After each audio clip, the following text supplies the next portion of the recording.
This is episode 90 of the Christian Research Journal Reads podcast. Was Hitler a Christian? By James Patrick Holding. This article first appeared in the print edition of the Christian Research Journal, volume 37, number 1, in 2014. The Christian Research Journal Reads podcast presents audio versions of Christian Research Journal articles. To read the full text and documentation of this article, please go to equip.org. That's EQUIP.org. Was Hitler a Christian? This article is by James Patrick Holding and is read by an automated voice. My feelings as a Christian point me to my Lord and Savior as a fighter, Adolf Hitler. It is not difficult to find collections of quotes like this one, intended to prove that Adolf Hitler was a Christian. In many of his speeches and writings, Hitler referred to God or Jesus or quoted the Bible. Consequently, it is argued, Hitler must have been a believing Christian. The matter, however, is not that simple. A Muslim may refer to God or Jesus, or allude to biblical teachings, but this does not make him or her a Christian. Hitler's religious beliefs have been the source of much misinformation. Some argue that while Hitler paid lip service to Christianity, he was actually an atheist. Others argue that Hitler was an occultist. The reality is that Hitler adhered to a system of belief that may be classified as pseudo-Christian and extremely heretical. Positive Christianity. To understand Hitler's religious beliefs, we should start with a quote from point 24 of the Nazi Party program. The party, as such, stands for positive Christianity, but does not bind itself in the matter of creed to any particular confession. Critics may assume that positive here means something affirming. But positive Christianity, in this context, was a cultic movement with deviant beliefs. It began before Hitler's birth, in the mid-19th century, as an attempt to blend Christianity with an extremist form of German nationalism. Prior to the establishment of the Nazi Party, positive Christianity was an ill-defined movement, with no clearly identifiable leaders or membership roles. It was a grassroots ideology that infected established churches and their members and crossed denominational lines. However, adherents to positive Christianity did share in common at least three important deviant beliefs. The first deviant belief was a radically edited canon. Positive Christians rejected the Old Testament as too Jewish. They also rejected portions of the New Testament, including Matthew's Gospel and the letters of Paul, who was deemed a corrupter of Christianity. The second deviant belief was the redefining of Jesus as a non-Jew. Positive Christians envisioned Jesus as an Aryan, a member of the Nazi master race, given Jesus' professions to be intrinsically linked to the messianic promises of the Old Testament. To deny the Jewishness of Jesus is to deny a fundamental fact of Christianity. It is also contrary to biblical teachings relating Jesus' Jewish ancestry, Matthew 1-117, Luke 2:11, 3:23-28, Romans 1-3, etc. The final deviant belief was a focus on orthopraxy, right practice, at the expense of orthodoxy, right doctrine or belief. Positive Christianity strongly emphasized works, such that it not only failed to formulate doctrine but also ignored doctrine to the point of annihilation. Positive Christianity ignored doctrine because Nazi leaders wished to unify Catholics and Protestants. This could only happen if doctrine as a source of disagreement was eliminated. Hitler's spiritual biography. The sparse accounts of Hitler's life as a young man indicate a trajectory of early piety, followed by rebellion in youth. Hitler was raised Catholic and took part in church functions as a child. But as he got older, his interest in spiritual matters waned. His closest friend as a youth, August Kubizek, said, "For the entire period that I knew Adolf Hitler, I did not think he attended Mass." Hitler affirmed his lack of interest in religion as a youth, saying in 1942, at 13, 14, and 15, "I no longer believed in anything. Certainly none of my friends still believed in the so-called communion, only a few totally stupid honor students." In the period following World War I, when the Nazi Party was still in its nascent stages, we find indications of Hitler's allegiance to positive Christianity. Hitler's edited Bible. A 1919 manuscript written by Hitler outlines a plan for the biblical text. Purification of the Bible, that which is consistent with our spirit. Second result, critical examination of the remainder. This is almost certainly an allusion to the Old Testament, which Hitler's spiritual mentors in the Nazi Party claimed had to be removed from the Christian canon, owing to its origins in Judaism. Another statement of Hitler affirms that Jewry had Jesus crucified. But Paul falsified his doctrine and undermined ancient Rome. Stegman-Gall describes this statement as an indication from Hitler that a pure Christianity could be redeemed from a Jewish or Pauline corruption. Clearly, Hitler maintained that the canon of Scripture ought to be substantially reduced. Hitler's educates Jesus. There are fewer statements from Hitler concerning the identity of Jesus, but he clearly followed the positive Christian teaching that Jesus was not a Jew. Hitler made an explicit statement in 1921. I can imagine Christ as nothing other than blonde and with blue eyes, the devil, however, only with a Jewish grimace. In a 1922 speech, Hitler called Jesus the true God, but also called him our greatest Aryan leader. Hitler's emphasis on orthopraxy. In a 1926 speech, Hitler stated that the goal of the Nazi Party was to translate the ideals of Christ into deeds and complete the work which Christ had begun but could not finish. Note that this statement not only elevates orthopraxy but also implies a denial of the doctrine of the atonement, in which it is assumed that Christ's work was not finished on the cross. A superior revelation. One of the hallmarks of a cult is that members frequently will claim that they possess revelation that supersedes the Bible.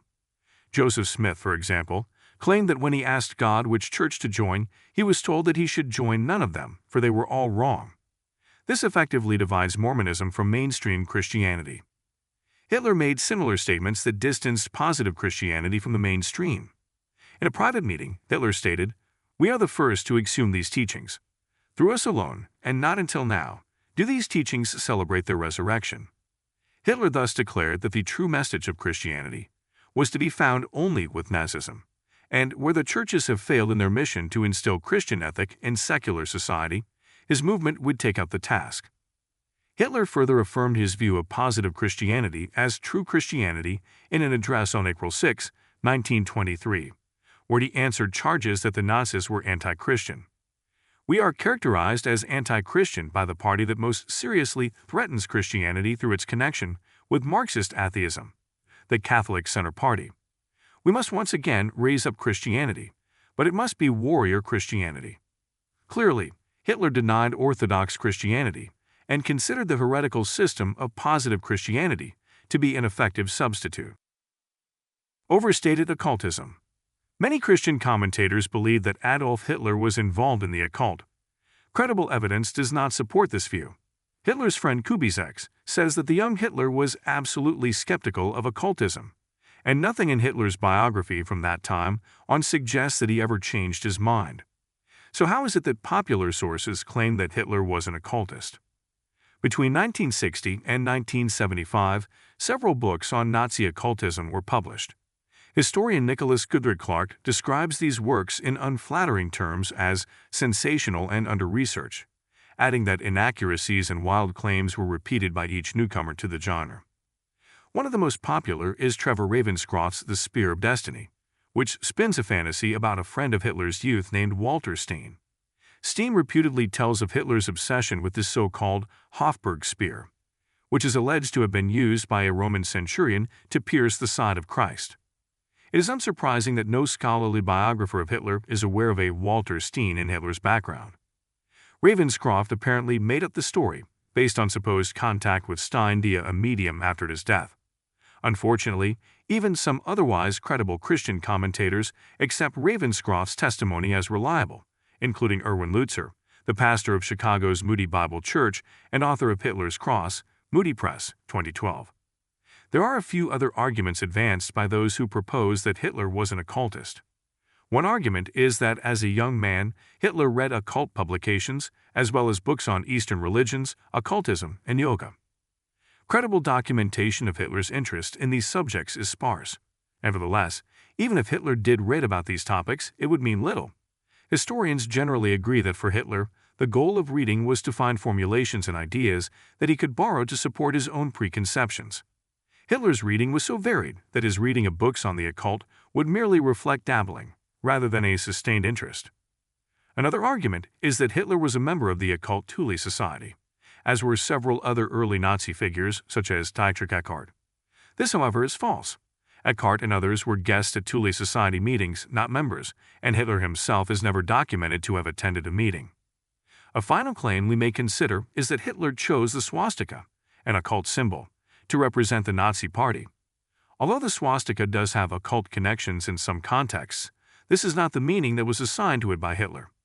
In Mein Kampf, Hitler said that the swastika signified the struggle for the victory of Aryan mankind, and at the same time the triumph of the ideal of creative work, which is in itself and always will be anti-Semitic.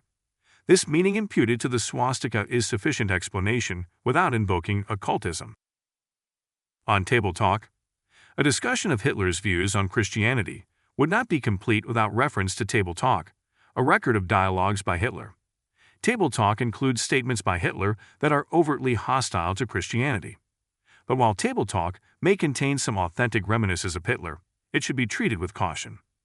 Some historians have suggested that Hitler's secretary, Martin Bormann, may have spiced Hitler's words with his own anti-Christian biases. A less speculative point is that by the time of much of what is recorded in Table Talk, Hitler was looking back at the failed effort to bring German churches to heel in service of the Nazi agenda, and was reflecting the bitterness he felt at this failure. In any event, while Table Talk may add some color to our picture of Hitler's views on religion, it is not critical for a case that he was not aligned with Orthodox Christianity. Is Hitler still a Christian? Despite clear evidence of Hitler's alignment with the cultic views of positive Christianity, critics insist that this is insufficient to disqualify Hitler as a Christian.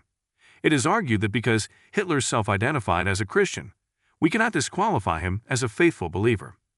This argument sets a rather low bar of evidence for how one may be defined as a Christian. If self-profession is all that is required to define one's personal identity, without any reference to objective criteria, then even a hardened atheist could qualify as a Christian. The critic is intent on a broad definition of Christian that would include Hitler, in order to associate Christianity as a whole with moral atrocity. Such a broad designation is difficult to defend, but let us grant it for the sake of argument.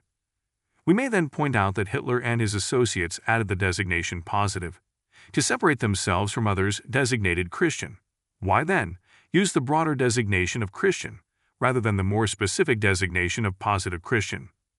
Why not specifically say it, as all will agree, that it is positive Christianity, a heretical deviation from Orthodox Christianity, that leads to such moral atrocities as Hitler and his followers committed? Another argument is that the deviations of positive Christianity are no more unusual than one might find in any Christian church today. It may be pointed out, for example, that the Aryan Jesus of positive Christianity has parallels in mainstream views of Jesus as a blonde, blue-eyed Anglo-Saxon. But this is an inapt comparison. Such depictions of Jesus come of mistaken ideas that all Jews of the first century were white Anglo-Saxons. It is not the result of an act of racism, as was the case with positive Christianity. It is true that even early Christianity was subject to a certain amount of diversity of belief and practice. Nevertheless, it must also be apparent that diversity has its limits. If critics fail to set those limits based on more stringent and objective criteria, they risk making the definition of Christian so broad that it has no meaning at all. Was Hitler a Christian?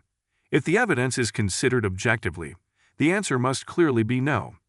The only way this question could be answered in the affirmative would be if it were qualified with an enormous asterisk referencing an extended explanatory footnote. Thank you for listening to another episode from the Christian Research Journal Reads podcast, which provides audio articles of Christian Research Journal articles. If you go to equip.org, you will find a brand new article for the Christian Research Journal published weekly. In addition, please subscribe to our other podcasts. Wherever you find your favorite podcasts, you will find the Christian Research Journal Reads podcast, the Postmodern Realities podcast, which features interviews with Christian Research Journal authors, our flagship podcast, the Bible Answer Man broadcast, and the Hank Unplugged podcast, where CRI President Hank Hanegraaff takes you out of the studio and into his study to engage in in-depth, free-flowing, essential Christian conversations on critical issues with some of the most interesting and informative people on the planet. At equip.org, you will also find a lot of resources to equip you, including many thousands of Christian Research Journal articles. That's EQUIP.org.